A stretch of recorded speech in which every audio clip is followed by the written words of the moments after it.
Boa noite, igreja, a paz do Senhor Jesus, amém? Glória a Deus. Queridos, mais uma vez, o privilégio de poder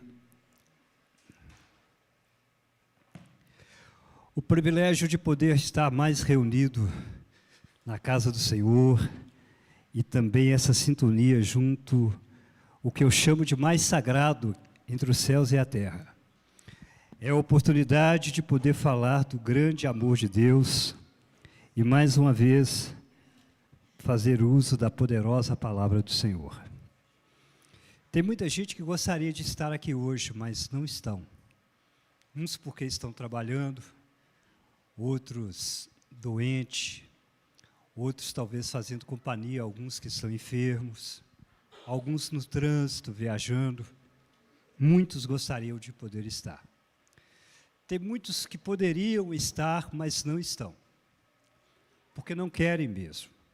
Acha que a quarta-feira é vazio, e está frio, e prefere ficar em casa do conforto do lar, ou muitos até mesmo ignoram a condição de poder estar aqui. Mas olha que privilégio, tanto eu como você, tanto queremos como podemos.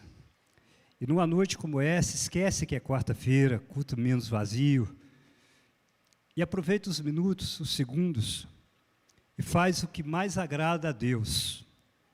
O que mais agrada a Deus, irmão Ivaí, é a minha e a tua adoração.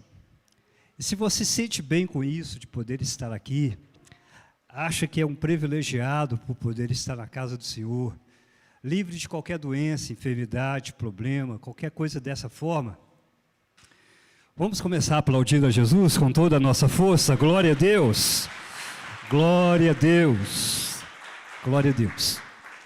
Eu gosto disso, viu, queridos? E tenho certeza que também o céu gosta disso. É a única coisa que nós podemos fazer assim, em retorno ao sacrifício de Cristo ali, na cruz do Calvário. Mas vamos à poderosa palavra do Senhor. Hoje eu tenho um tema que serve muito para mim, também pode servir para você. Jesus entre a arrogância religiosa e um coração aquebrantado. Jesus entre a arrogância religiosa e um coração aquebrantado. E eu queria que você, se tiver a Bíblia, se não tiver, tem a tela, Mateus, altura do capítulo 15. Mateus, altura do capítulo 15, versículo 21 até o 28.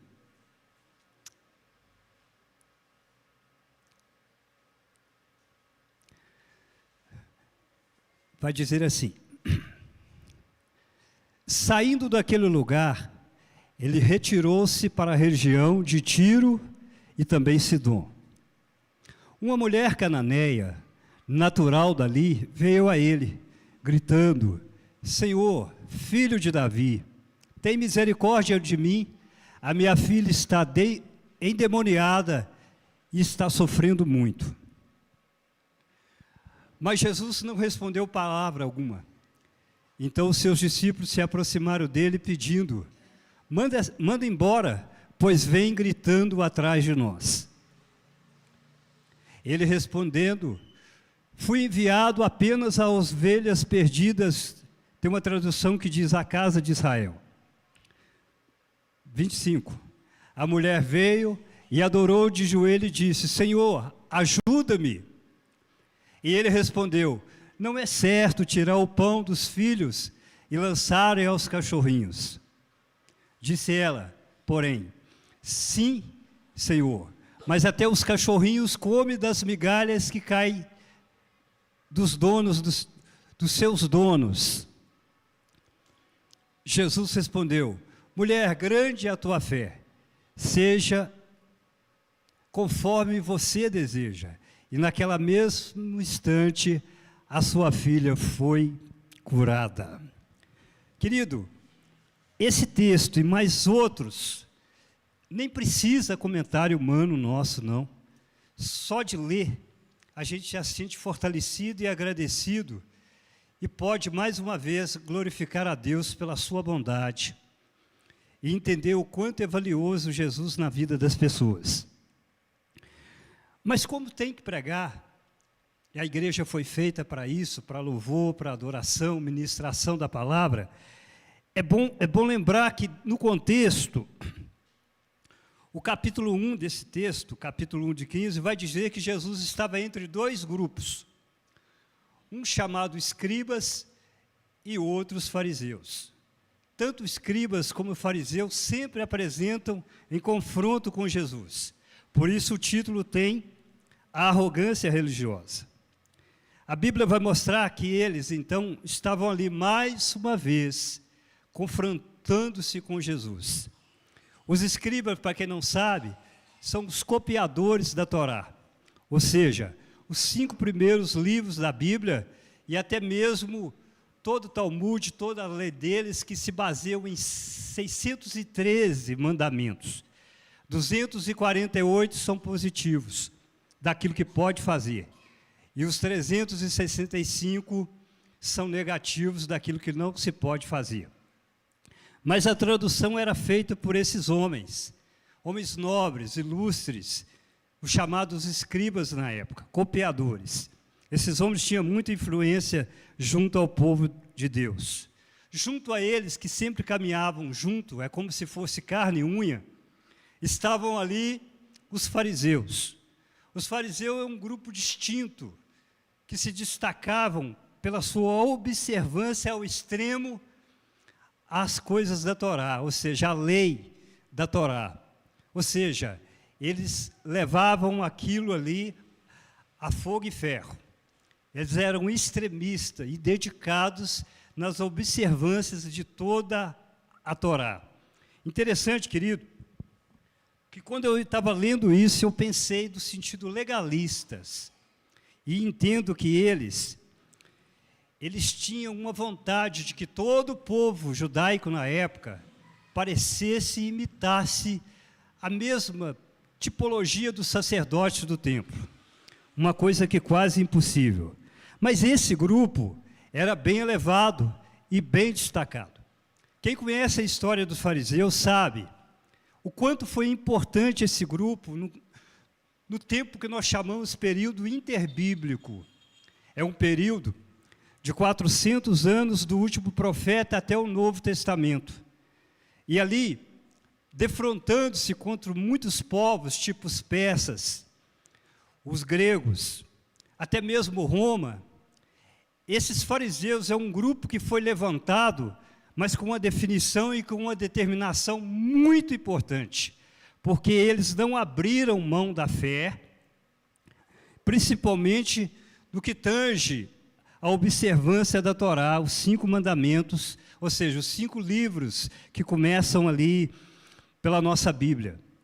E eles enfrentaram todos. Eu queria ter um pouco de tempo para poder falar do que eles fizeram, juntamente com os macabeus, uma história muito bonita, que vai mostrar por que esses homens eram tão elevados na sua época, a ponto de todo o povo o dizer que eles eram representantes de Deus.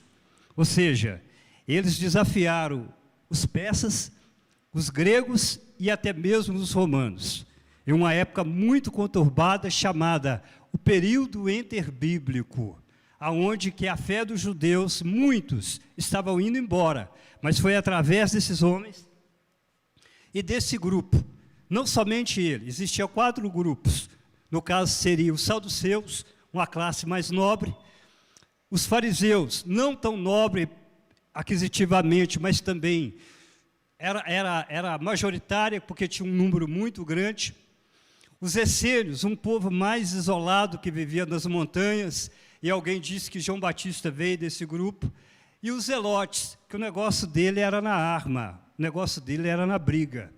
4 grupos eram movidos a nação de Israel, mas os fariseus destacavam pela observância da lei ao extremo e também por ser majoritário, um número muito grande. Interessante que com isso eles ganharam força e poder. E à medida que eles ganharam força e poder, eles foram se achando, e foi aí que começou o problema. Eles começaram então a transformar aquilo que é a lei de Deus, a poderosa palavra de Deus, e começaram então a infiltrar ideias próprias da sua cabeça, chamado tradições humanas. Eu queria ter tempo para falar sobre isso. Interessante, meus queridos irmãos, que foi nessa hora que aparece então lá no Novo Testamento o próprio Jesus pregando a sua palavra. E os ensinamentos dos fariseus eram totalmente antagônicos do que era Jesus. Totalmente ao contrário. E a Bíblia vai mostrar, primeiro porque eles buscavam a justiça própria. Eles achavam que se fizessem as obras, seriam abençoados por elas. E acham que isso aí os justificavam.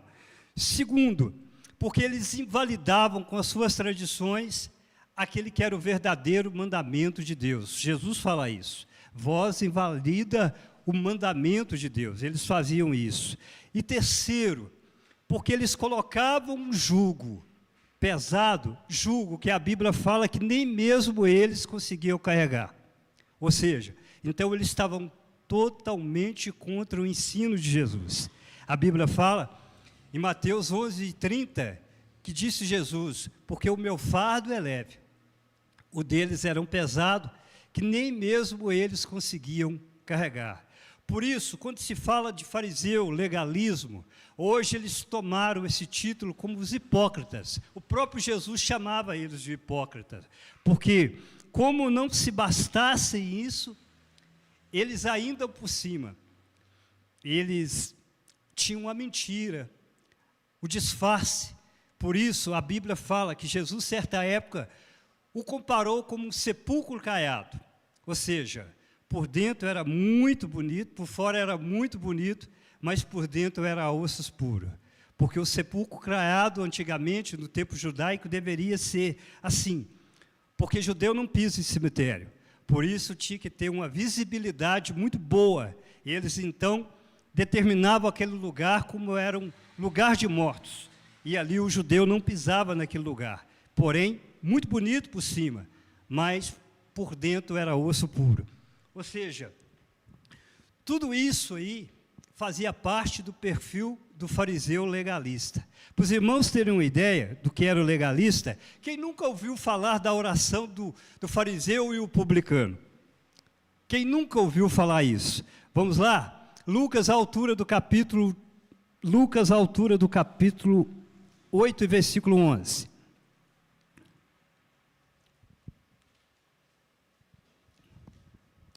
(18) e versículo 11. 18 e versículo 11, se eu não enganei. Se eu estiver enganado, eu vou de cor. 18 e versículo 11 do livro de Lucas. O fariseu em pé orava no íntimo: Deus, eu te agradeço porque eu não sou como os outros homens. Eu não sou ladrão, eu não sou corrupto, eu não sou adúltero, e nem mesmo como esse que está orando do meu lado, que é um publicano. Continua. Eu jejuo 2 vezes por semana, e eu dou o dízimo de tudo quanto eu ganho. Mas o publicano ficou distante, nem sequer atrevia a olhar para o céu, mas batendo no peito dizia: Deus, tem misericórdia de mim, que sou pecador. Quem nunca ouviu isso dentro da igreja?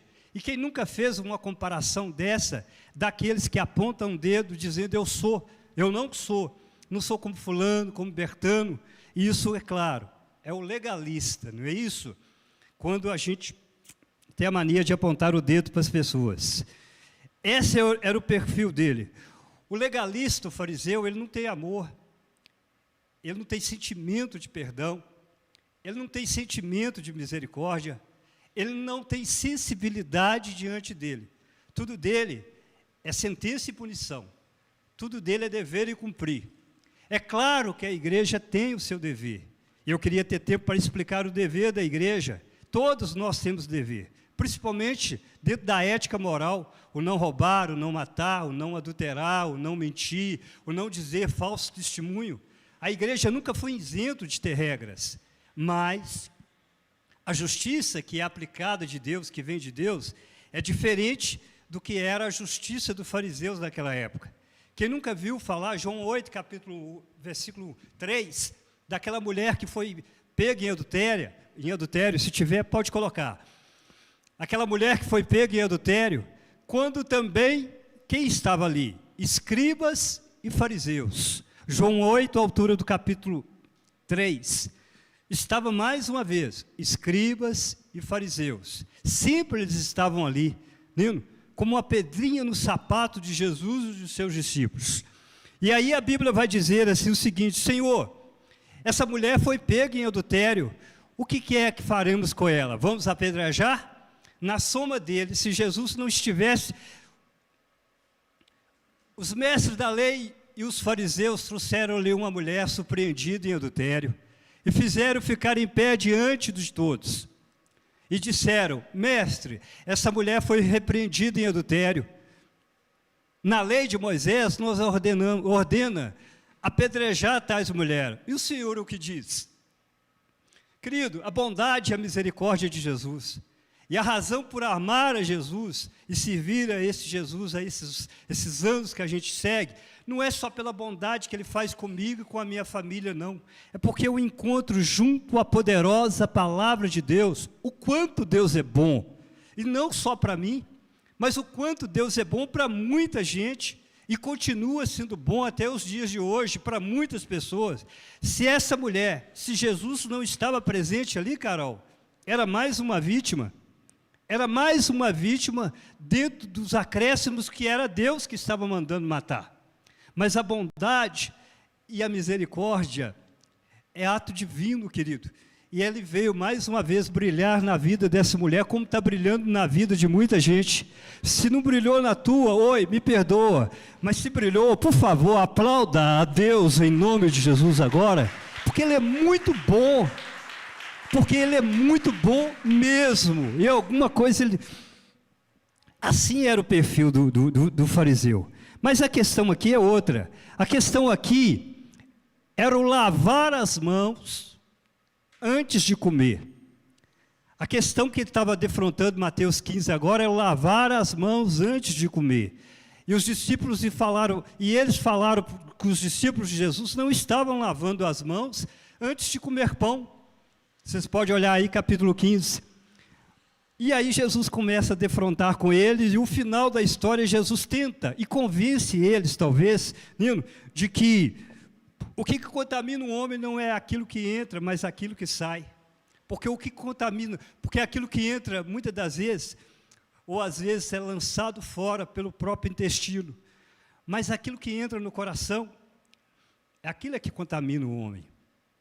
Porque o nosso coração, segundo ele, é procedente de tudo quanto é coisa má. A inveja, a cobiça, a maledicência, o adultério, o roubo, e tudo que a gente pensar de coisas más, procedente do meu coração, do meu coração.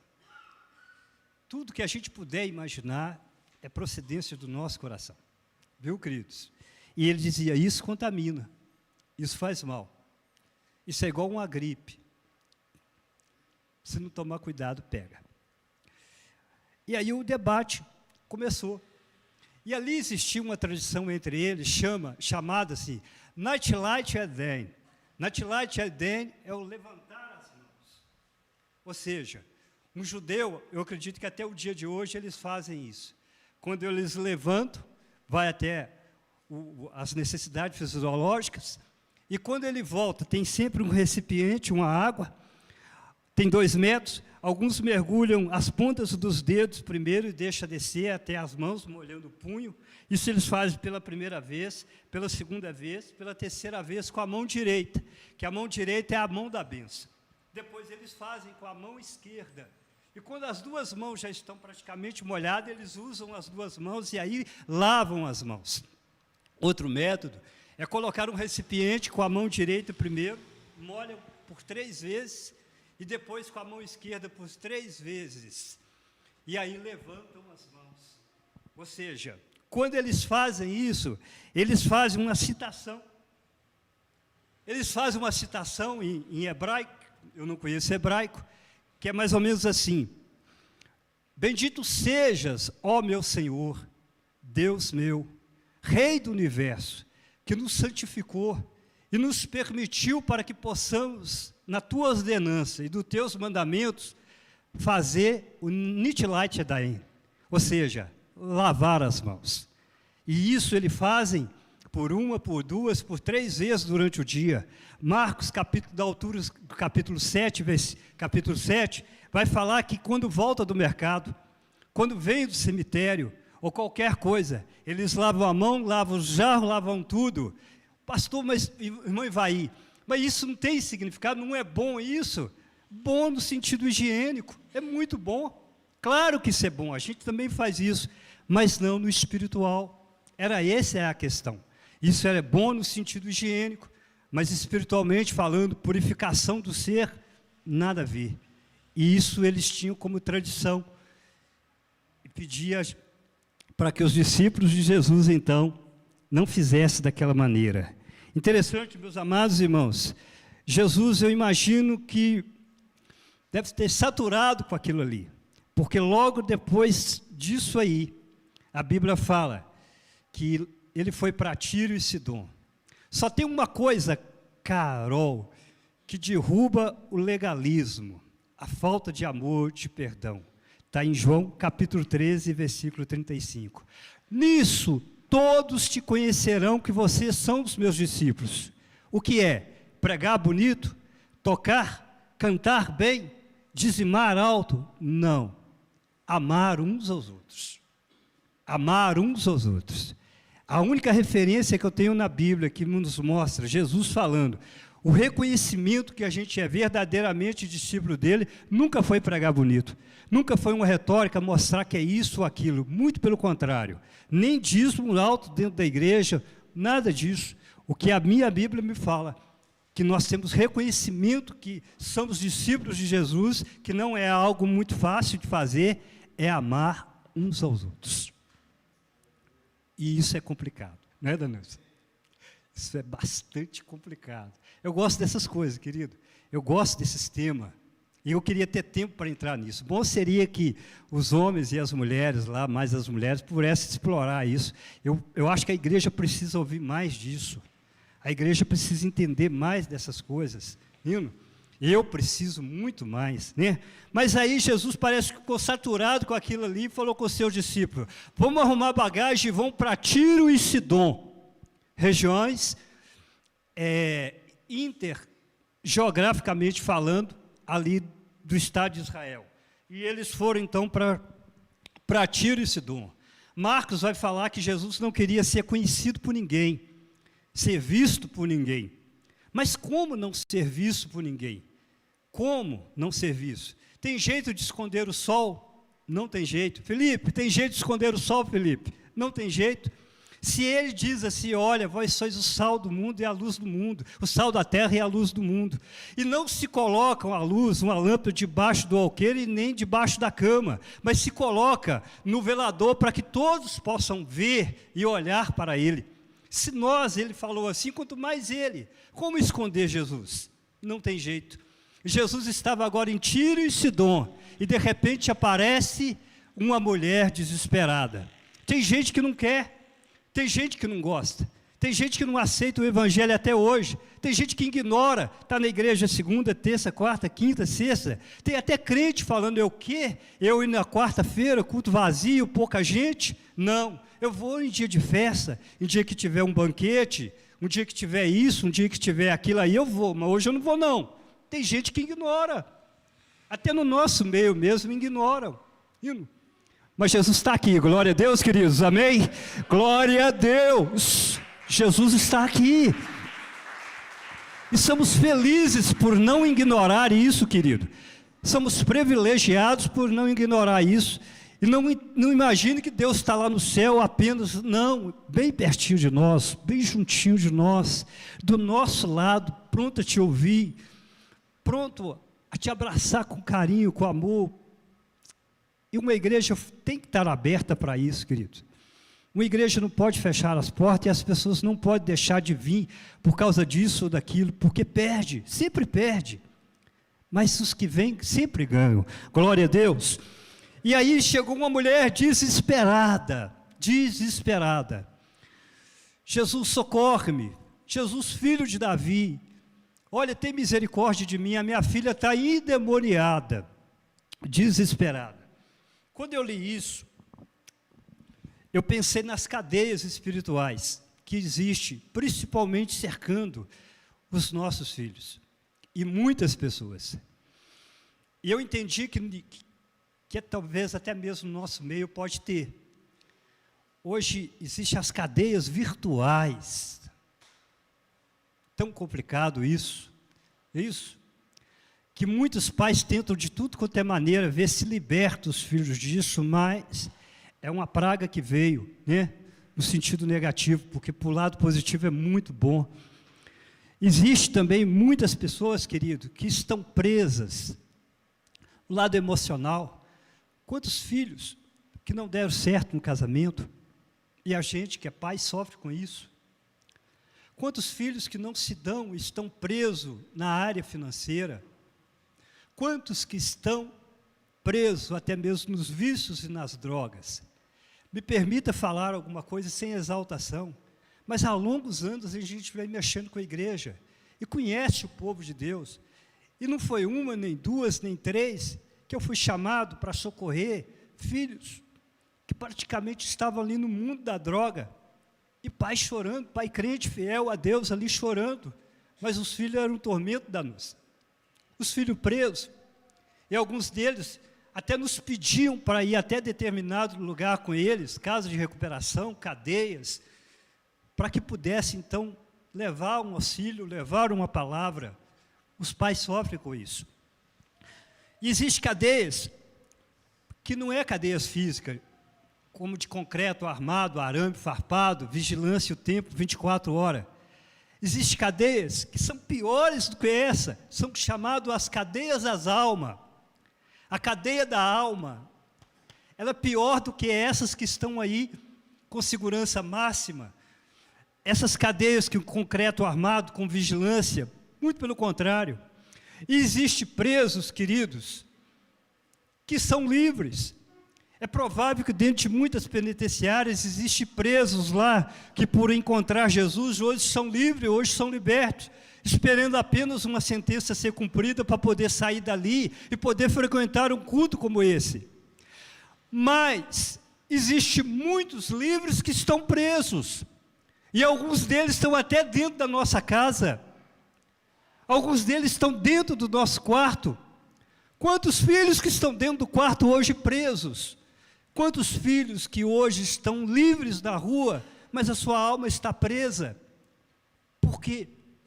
Porque muitas das vezes são chamados as cadeias espirituais, o tratado da alma, da emoção, e muitos deles são depressíveis. E quantos que estão presos, e é claro, né, tudo tem os seus significados, até mesmo pelos recursos medicinais, remédio, porque se não tomar não dorme, se não tomar não está bem, se não tomar é um excesso de nervosismo, uma flor entre a pele. Tudo com entendimento, querido. São livres, mas estão presos. Essa mulher veio desesperada por causa de uma filha, porque quem ama vai atrás. Quem ama vai atrás. O pai que ama, o esposo que ama, a mãe que ama, pode ser uma coisa insignificante, pode ser até mesmo uma dor de dente. Talvez vocês não precisaram fazer isso, porque hoje tem muito recurso, mas eu vim de uma época, por exemplo, que se um parente ficasse doente, a gente atravessava um bairro inteiro, até comprar um remédio e trazer para ele ali, seja lá o que for, até uma dor de dente. Preso. E aí, quando essa mulher vem gritando, qual que foi a reação de Jesus? Ele ficou em silêncio. Ele não falou nada. Irmão Ivaí, na outra semana o senhor falou de Jesus ali, de uma maneira assim, parecendo frio, insensível, porque parecia que ele não queria nem que o rapaz lá fosse enterrar o pai dele que estava morto. E agora o senhor está falando que essa mulher vem desesperada, chamando por ele, clamando por ele, e ele fica em silêncio, não responde nada. Jesus fica assim, em silêncio, não fala nada diante daquele desespero. Porém, esse silêncio de Jesus, talvez não seja para todos, mas pelo menos para essa mulher tem dois sentidos. Porque ela provoca dentro dela duas coisas. Ou ela desiste e vai embora, ou ela humilha e persiste. Ou desiste ou persiste. Ou ela desiste e vai embora, ou ela persiste. Interessante, querido, que ele provocou isso nela. Ou ela desistir, ou ela humilhar e persistir. Então aquela mulher, que também precisava ser liberta, né? Precisava ser liberta, porque ela era de Tiro e Sidom, um povo pagão, um povo diferente do que era o povo lá de Israel. Ela precisava ser liberta do lado social e também do lado espiritual. Esse silêncio de Jesus simplesmente provocou uma reação, ou contra-reação dentro dela. Ela tinha que tomar uma atitude, e ela escolheu o melhor. E os discípulos, vendo aquilo, disseram para ele assim: Jesus, despede logo essa mulher, manda essa mulher embora. Manda essa mulher embora. Eu pergunto para vocês, aquilo era intercessão ou aquilo era irritação? Aquilo era intercessão ou aquilo era irritação? Será que os discípulos falaram com ela assim: Senhor, olha, resolve o problema dessa mulher, ela está pedindo, ela está clamando, vamos despedir ela logo, ela está apavorada? Ou será, Gilvan, que ela ficou irritada, que eles ficaram irritados com aquela mulher gritando com eles? Interessante. Jesus dá outra palavra: eu não fui enviado senão à casa de Israel, aos filhos, às ovelhas perdidas da casa de Israel. E ele tinha uma resposta certa. Quem lê João capítulo 1 e versículo 11 fala mesmo: veio para o que eram os seus, mas os seus não receberam. Mas todos quanto receberam, deram o direito de ser chamados filhos de Deus. Ele não veio para nós, querido. Nós estávamos muito além da visão de Deus ali. Ele veio especificamente para Israel, e todo mundo sabe disso, não tem como ignorar isso não, é bíblico isso. Mas foi o fato da resistência e da rejeição de Israel, é que aí então nós entramos, conforme diz lá em João 15, acerca da videira, que foi enxertada na videira verdadeira. Nós éramos jabuticeiros bravos, não prestava, não valia nada. Nós estávamos muito além de poder encontrar com Deus, queridos. Até no plano da vinda de Jesus aqui. Isso é bíblico? Pode olhar dentro da Bíblia e perguntar a qualquer pessoa. Veio para que eram os seus, mas os seus não receberam. Mas todos aqueles, aí entrou a brecha, para mim e para você. Nós que estávamos tão distantes de Deus como povos, que eram considerados gentios e imundos, separados de Deus, como Paulo dizia, agora nós temos uma brecha para entrar, nós podemos entrar naquilo que eles rejeitaram. E Paulo fala, olha, não é porque eles rejeitaram que eles estão condenados, porque haverá ainda um tempo de reconciliação para Israel, e todo mundo sabe disso, todo mundo sabe disso. Nós entramos aí então, assim como aquela mulher, que agora, Jesus disse, eu não vim, senão para as ovelhas perdidas da casa de Israel. Parecia tudo complicado, parecia uma audiência sem retorno, parecia um médico que não sequer nem faz o diagnóstico e manda uma receita para ver qual é o tratamento. Parecia que era um tiro perdido, parecia que era caminho de volta. Aquilo ali parecia que ia levando aquela mulher, talvez, sem achar solução. Mas tem coisa que a gente tem que fazer, não é, queridos? Marcelo, quando nós oramos para uma pessoa, ou até mesmo para nós mesmos, a gente ora, e ora, e ora. Tem uma oração aqui antes de começar o culto domingo. A gente dobra o joelho, período de intercessão. Irmão Pacheco, sério, irmão Pacheco? E a gente faz o que pode fazer na oração. Mas tem uma coisa, Carol, quando se ora com amor é diferente. Quando se ora com amor é diferente. A gente pede para a gente, mas quando se pede com amor é diferente. Porque o amor muda tudo. Juntando o amor e humildade, querido, não tem como. Essa mulher ouviu essa palavra de Jesus. Eu não vi senão as ovelhas perdidas da casa de Israel. Parecia tudo perdido. Mas foi aí que o provocar de Jesus com seu silêncio foi trazendo ela ao caminho da libertação. E diz a Bíblia, então, que ela o adorou. Glória seja dado o nome de Jesus. Ela o adorou. Sabe quantas vezes foi falado de adoração aqui no culto hoje, querido? Vocês entenderam o que a Carol falou no começo da leitura da Bíblia hoje aqui? De adorar a Deus. Adorar a Deus é muito mais do que vir na igreja.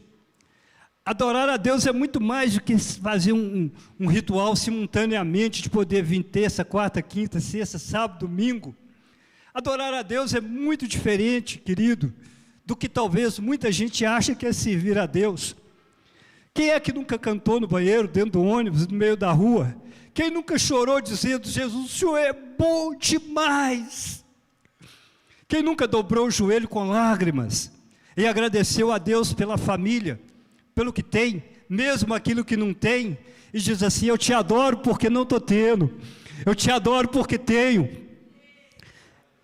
eu te adoro porque vou conseguir, eu te adoro até porque não consegui, eu te adoro porque prevalece a tua vontade, tanto no céu como na terra. Adorar a Deus é uma sintonia que só um crente que conhece sabe fazer isso. Às vezes existem megas igrejas, megas igrejas, mas a essência é pouca. Mas vem hora que diz o Senhor, que os verdadeiros adoradores me adorarão em espírito e em verdade. Glória seja dado o nome de Jesus. É aquela coisa diferente de estar no culto, ou o céu baixa ou a gente sobe. A sintonia é diferente, a adrenalina é diferente, o prazer é diferente, a gostosura é diferente, o sabor é diferente. Por quê, pastor? Porque está pregando alguém, está cantando alguém, está louvando alguém especial. Não pode ter quem tiver aqui, mas quando a adoração é de verdade, querido, a gente sai daqui e entra a sintonia com o céu diretamente, igual Jesus disse para João, João, sobe um pouquinho para cá. E ele começa a ver a maravilha. Eu vim de uma igreja muito diferente dos dias atuais, né? De uma igreja que adorar a Deus era a supremacia de tudo.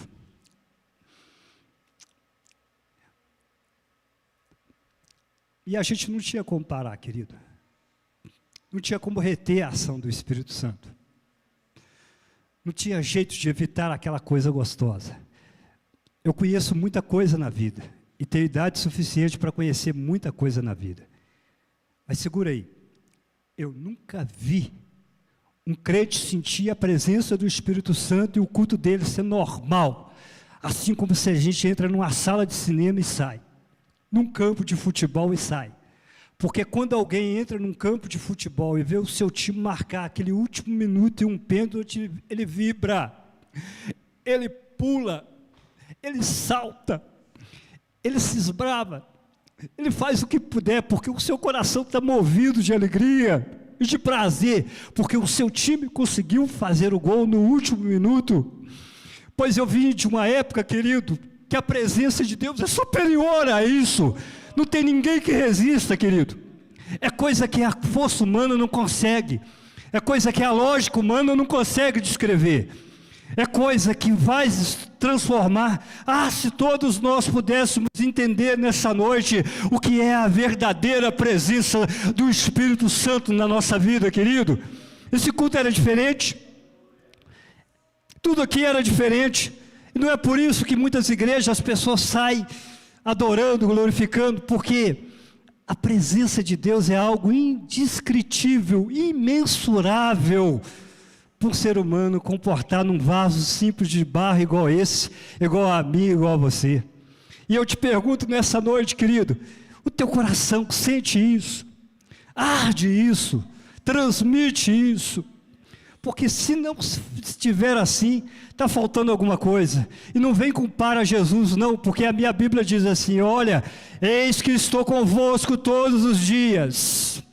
Eis que estou convosco todos os dias. E esse lugar passa de ser simplesmente uma estrutura física e bonita como essa, mas aqui vira o reino de Deus, querido. Aqui é Deus, aqui é o céu presente aqui na terra. Entende o que eu digo, querido? Aqui é o céu presente aqui na terra. Nenhum outro lugar a gente pode sentir tanto Deus como estou sentindo aqui agora, porque Deus está nesse lugar. Pastor, eu não estou sentindo. O irmão Ivaí, eu não estou sentindo, mas vai sentir para a glória de Deus. Ela adorou. Ela adorou. Ela adorou é você falar aquilo que o seu coração está querendo dizer para Deus. Jesus, eu te amo. Jesus, eu te agradeço. Jesus, tu és belo, tu és lindo. Pode ser sentado, pode ser de joelho, pode ser com a boca no pó e em pé, pode ser com as mãos levantadas, pode ser de qualquer jeito, mas o importante é adorar a Deus nessa noite. E o céu espera isso, viu, queridos? Quando ela adorou a Deus, cadê o Marcelo? Levantou? Quando ela adorou a Deus, bendito é o nome de Jesus.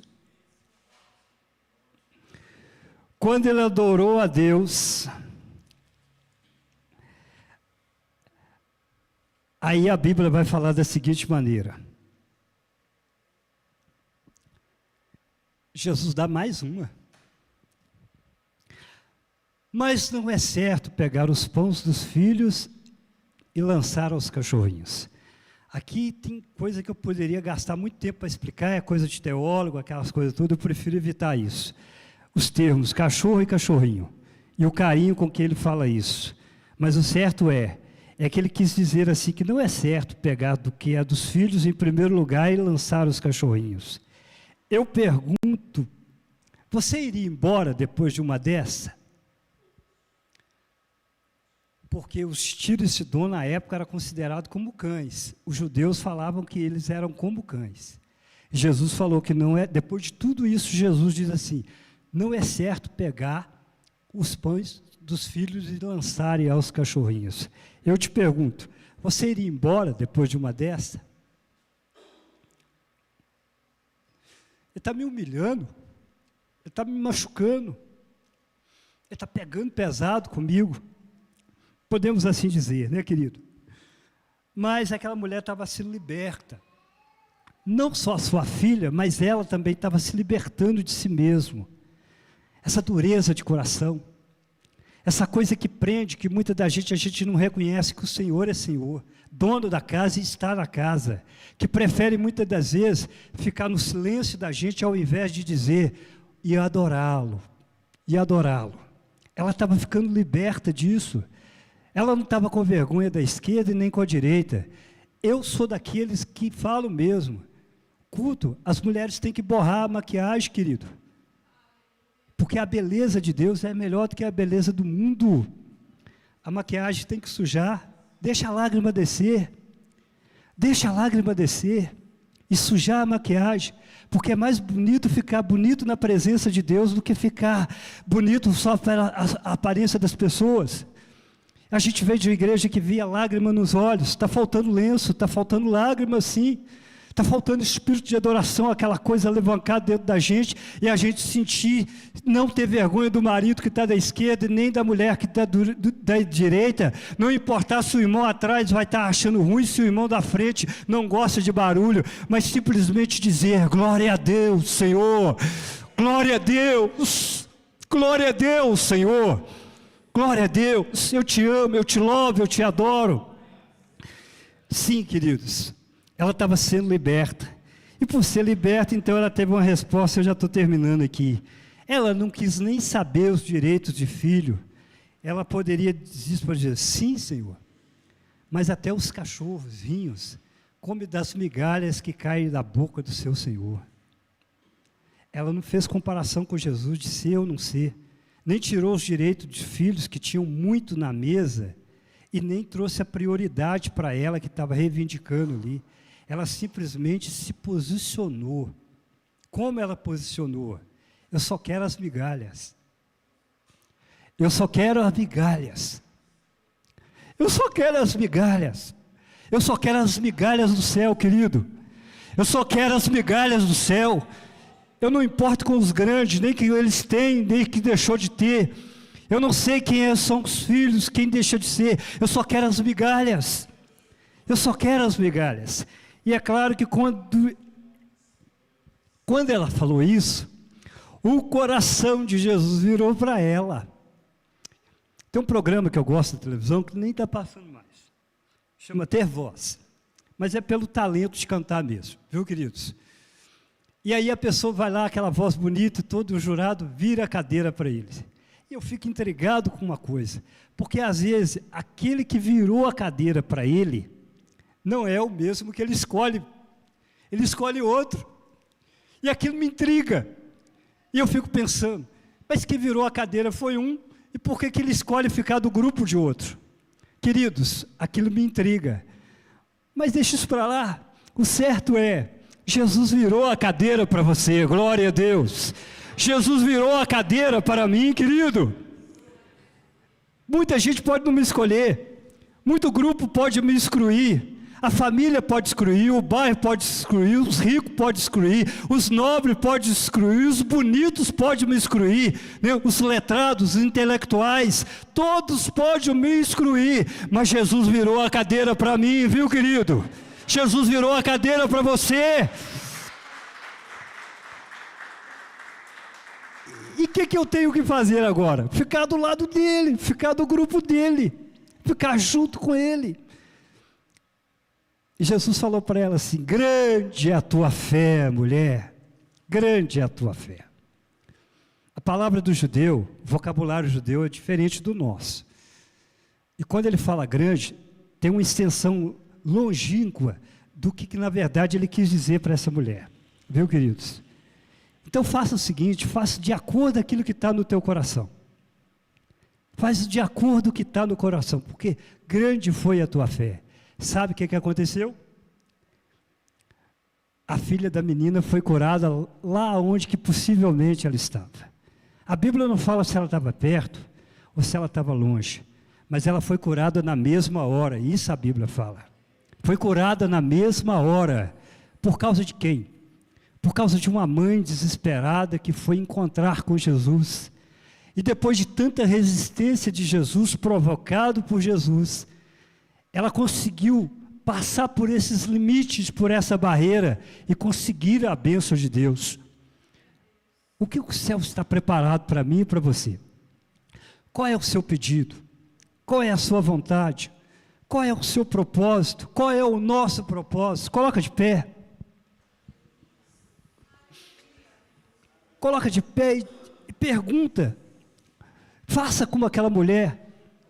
Porque eu não conheço. É provável que talvez alguma coisa pode estar acontecendo.